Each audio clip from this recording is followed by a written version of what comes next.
Globalization has a dangerous and detrimental effect around the world.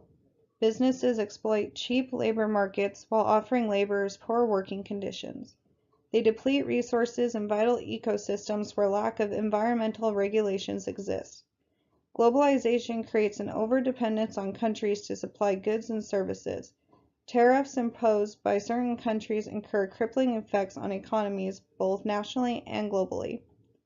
As the United States government attempts to supplement the social welfare of where the nation conducts business, the country loses this money that could be spent on much needed social programs within its own borders. Globally, multinational corporations can gain immense influence politically on poor nations through globalization, producing oligarchies and removing heritage from areas in the name of profit. Throughout this video, 4 main points will be discussed include multinational corporations, interdependency, social welfare schemes, also known as safety nets, and political influence and economic power. Multinational corporations are accused of social injustice, unfair working conditions such as slave labor, wages, living and working conditions, as well as lack of concern for the environment, mismanagement of natural resources, and ecological damage. Globalization leads to multinational companies placing labor elsewhere. When this occurs, they are no longer required to follow the labor and environmental standards that the United States has in place. Famous brands such as Nike and Coca-Cola, as well as many others, have been known to do this. The cycle of competition is somewhat to blame. The cycle drives these companies to such measures to keep up with the supply and demand to maximize profits. Nike, for example, uses cheap labor in Southeast Asia where they can get away from tighter enforcement and regulations of the United States and Europe. Nike has been exposed for using child labor, which is strictly against the law in the United States. Along with Nike, many of the other apparel industry companies have been criticized for the use of sweatshop-like conditions in East Asian factories. Accusations as such can be proven from a case in May of 1998. A panel of experts on international law condemned the violation of workers' rights in the garments and sportswear industries. 12 witnesses from 10 developing countries had testified on actual working conditions in the industry, pointing out 7 leading transnational sportswear manufacturers. The list included companies like Nike, Adidas, H&M, Levi Strauss, C&A, and Walt Disney. Globalization has led to the opening of borders for increased trade. But this is not true for people. Globalization is good for business, but not for workers, as it has taken many jobs in the United States away, while also creating poor working conditions within other countries. Multinational corporations have a wide variety of places for where to do their business. They basically have the option of shopping around to find the most ideal location to source materials and build production plants. Many developing countries want the economic growth that these countries will bring. This in turn causes the countries to compete to have the most business-friendly labor and environmental standards. Even though multinational corporations build their factories in developing countries, this does not mean that they are required to follow their laws due to what is called Investor-State Dispute Settlement, or ISDS.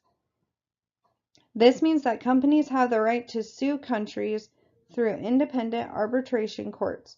ISDS was originally designed to protect companies from government takeovers or unfair regulations in countries where the courts might be biased or underdeveloped. As free trade has exploded in recent history, ISDS has become more prominently used by multinational corporations. ISDS has been proven to give corporations unchecked influence over regulations in developing countries. For example, in some countries, ISDS has been used by corporations to shrink environmental regulations, or public health initiatives. While free trade can help consumers in the United States by driving prices down, it worsens many working and environmental conditions in poor and undeveloped countries. Overdependence on other countries to supply goods and services, with the tariff wars currently happening, many products have risen in price and people are going to be scaling back on their purchasing. China also happened to stop taking the West plastic for recycling in January of 2018. Without this service being provided, we are facing issues with properly disposing of our plastic waste. There is not another country that can process plastics at the volume that China was able to. The United States may need to grow out of the major exporter mindset it currently has. Due to globalization, countries are becoming progressively interdependent. Economic interdependence occurs when two or more nations are dependent upon each other for the essential goods and services that economies need. The act of interdependence between countries typically occurs when countries specialize in specific areas of production and the need to trade with other countries to fulfill the needed resources left over. An example of interdependence within developing countries is in the late 1990s, where there was a domino effect that started with Thailand. Not only did it affect countries that directly traded with them, but also countries all over the globe. In the late 1990s, Thailand's devaluation made Thai exports very inexpensive. This means that other national economies that were selling similar exports to the same markets were forced to devalue their products to protect demand. This led to a crash in Asia, with crashes also in Russia, Brazil, and Argentina following. The effects of Asia spread moreover with psychological effects upon investors. The collapse of regional markets for Southeast Asian exports and upon other world markets as demand collapsed. Developing countries cannot handle the impact of interdependence. This is the reason why this is so harmful to our economies and why we do not want increased globalization. Globalization causes an increase in the world's interdependency.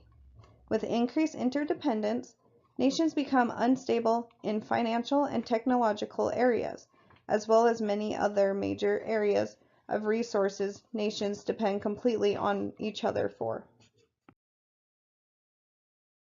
Social welfare schemes are also known as safety nets. The United States spent roughly $49 billion on foreign aid in 2016. While this was only about 1.2% of the federal budget, it is still a large sum of money. More specifically, almost $5.4 billion of that foreign aid was spent on political aid. This includes economic reforms and human rights backing. The money from just the political aid portion of foreign aid would be better spent on our own social welfare programs and other programs within our own borders. Social welfare schemes are under great pressure in developing countries because of the deficits, job losses, and other economic ramifications of globalization.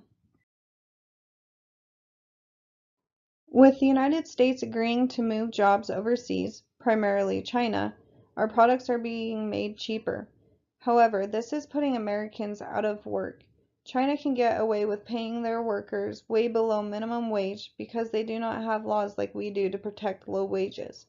Robert Scott of the Economic Policy Institute stated, 3.2 million jobs, including 2.4 million manufacturing jobs, have been drained by China alone. A primary example of moving companies overseas is that for every $4 the United States spends, we only get $1 back from China.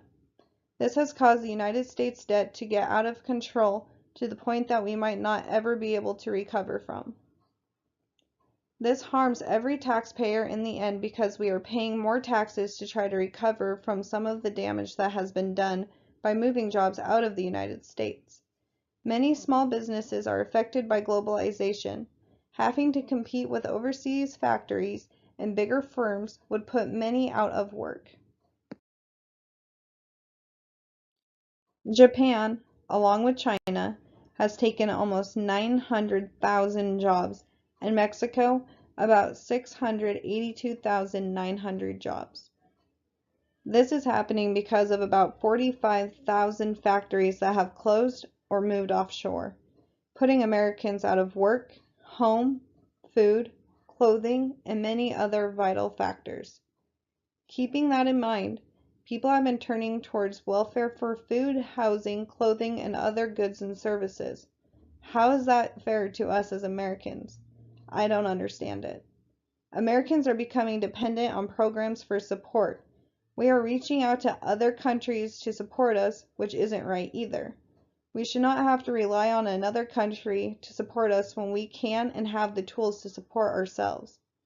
The lack of protection against child labor and slave labor factories is horrendous. There's no regulation or laws protecting their workers. Overseas, laborers can be overworked, and the companies are getting away with it. Compared to here in the United States, we have laws that protect our workers. In the end, it may cost more to have something made here in the United States, but that is worth the price to keep our freedom. Multinational corporations are gaining political influence and power across the world. This is somewhat compelling because we hear of many people worrying about countries essentially becoming oligarchies rather than democracies or republics. Corporations are overstepping themselves in many places with aggressive lobbying and other tactics, negatively impacting human welfare in many places. As global trade continues to expand, so do multinational corporations, who have the most to gain, not only in widening economic markets, but also in how they manipulate politics all over the globe. Multinational corporations are not any newer than global trade itself. The East Indian Company was founded December 31st, 1600, and is the earliest example of multinational corporations. Political involvement by multinational corporations is not a new development in the business and economic world. The East Indian Company heavily influenced policy-making in India via shareholder meetings, where votes were essentially bought with the purchase of shares. The British government eventually intervened 16 years later with the Regulating Act of 1773.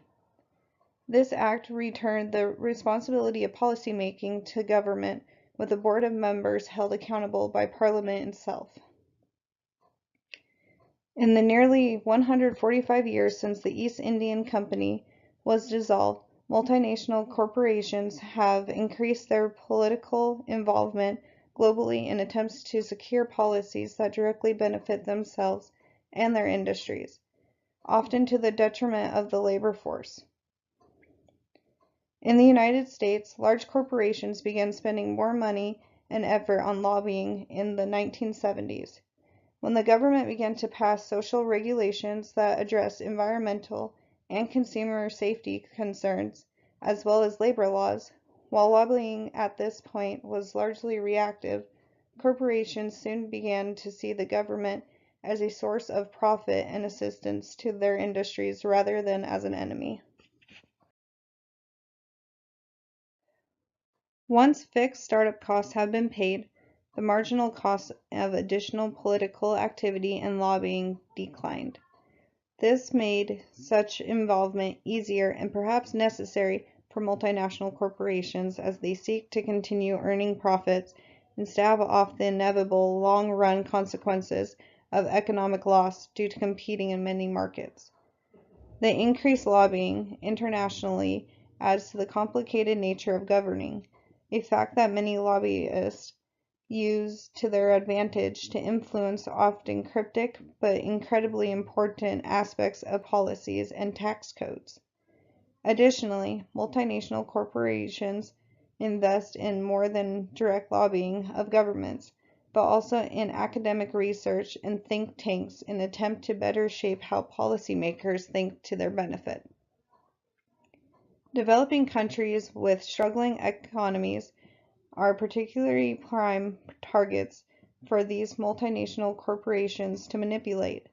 when 69 of the top 100 economic entities as of 2016 are in fact multinational corporations and not countries. These multinational corporations wield power to decide a developing country's employment and prosperity.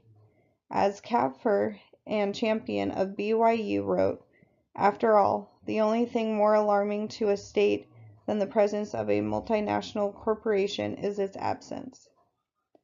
It has been well recorded that some multinational corporations have relocated factories and plants to countries with greener pastures, so to speak, regarding cheaper resources and looser labor laws. Developing countries often have governments that are more easily manipulated, to which multicultural corporations use to their advantage to decide where to place their foreign direct investments.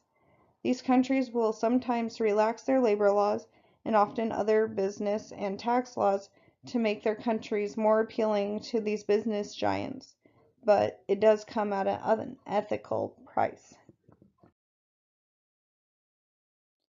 As globalization continues to grow, the economic size and political power of these multinational corporations also continue their growth. We cannot further support globalization until the far-reaching political fingers of these corporations are significantly curtailed to support ethical labor laws and consumer protections all over the world. Countries that are developed otherwise find themselves entirely within the palms of these corporations. Governments all over the world should remember this. They not only have the power to recognize the legitimacy of these multinational corporations, but also the power to take that legitimacy away. In conclusion, globalization has a detrimental effect around the world. A sufficient reason is these multinational corporations are placing labor elsewhere than the United States. Corporations do this act to keep up with the supply and demand in which will maximize profits. However, it's lacking in concern for the workers, environment, and the mismanagement of natural resources. It has been beaten into the ground that globalization is good for the business, but detrimental to the workers, with jobs being taken away and the poor working environment for them. Countries are becoming interdependent progressively due to globalization, which is specializing in specific areas of production and then need to trade with other countries to fulfill the surplus resources.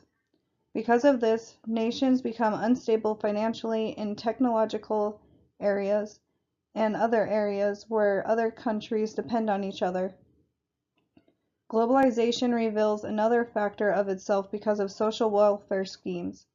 The United States spent just shy of $50 billion on foreign aid in 2016. That is a considerable sum of money which could be used for the benefit within our borders. The United States is losing millions of jobs to other countries because of product costs being cheaper and foreign countries taking advantage of that. These foreign countries have no regulations or laws protecting their workers, which is a scary sight. Globalization can't be supported any longer until corporations are curtailed to support ethical labor laws and consumer protection all over the world. Without putting our nation and our people first, we are slowly deteriorating what we have left of our freedom. What is the cost of freedom when we are giving it away rather than protecting our borders and fighting for what is ours?